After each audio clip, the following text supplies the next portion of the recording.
আলুর চিপস তো আমরা সবাই খাই, তাই না? আর আমাদের অনেকের পছন্দও এটা। কিন্তু এটার মেকিং প্রসেস যে কতটা কঠিন সেটা কি আমরা জানি? আসসালামু আলাইকুম। চলো আজকে তোমাদের সাথে শেয়ার করি কিভাবে আলুর চিপস বানানো হয় বাসাতে একদম সহজেই। তোমরাও একদম সহজে বানিয়ে ফেলতে পারবা।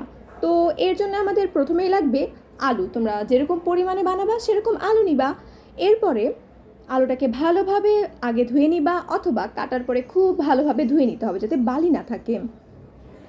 আর কাটাটা তোমাদের ইচ্ছা মতো, তোমরা চাইলে এরকম একটা মেশিন ইউজ করতে পারো, তাহলে তোমাদের হবে কি আলুর ডিজাইনটা একটু সুন্দর হবে। আর তোমাদের কাছে যদি এই মেশিন না থাকে তাহলে তোমরা এর পরিবর্তে চাকু অথবা বটি ইউজ করতে পারো, কোনো সমস্যা নয়। শুধু করবে এটা কি একটু পাতলা করে কাটবা।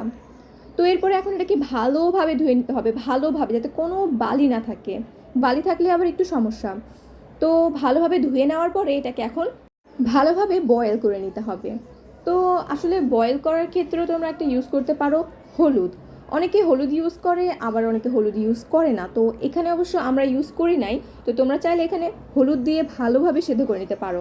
মনে রাখতে হবে খুব বেশি সিদ্ধ করা যাবে না, এই ধরো 70% সিদ্ধ করে নিবা। আর এরপর এটা ভালোভাবে পানি ঝরিয়ে এখন এটাকে ভালোভাবে শুকাতে হবে। আর শুকানোর জন্য এটা তোমার 2 দিন ভালোভাবে প্রপারলি শুকাইলে বা রোদ দিলে হয়ে যাবে। 2 দিন পরে দেখবা যে তোমাদের আলুর চিপসের চেহারা কিছুটা এরকম হয়ে যাবে। আর এরকম হয়ে গেলেই বুঝে নিবা যে তোমাদের চিপস রেডি। এরপরে তোমরা আরামসে এটাকে ভাজতে পারবা আর খেতে পারবা। তো চলো তোমাদেরকে এটা ভাজে দেখাই। ভাজার পরে এটার লুক এরকম আসে। তো এর জন্য প্রথমেই কড়াইয়ে একটু তেল নিবা, একটু না, ভালো পরিমাণে তেল নিতে হবে।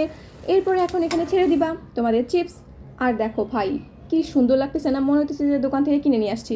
বাট এত সুন্দর হয়েছে লুক এটার। আর খাইতেও অনেক মজা। জাস্ট একটু মশলা ছিটাবা আর খাইয়া ফেলবা। এটার মেকিং প্রসেস যদিও বা অনেক কঠিন, কিন্তু খাইতে একদমই সময় লাগে না। জাস্ট ভাজবা আর খেয়ে নিবা। তো আজকের জন্য এই পর্যন্তই। ভালো থেকো, সুস্থ থেকো, আর অবশ্যই ট্রাই করে আমাকে জানিও। আল্লাহ হাফেজ।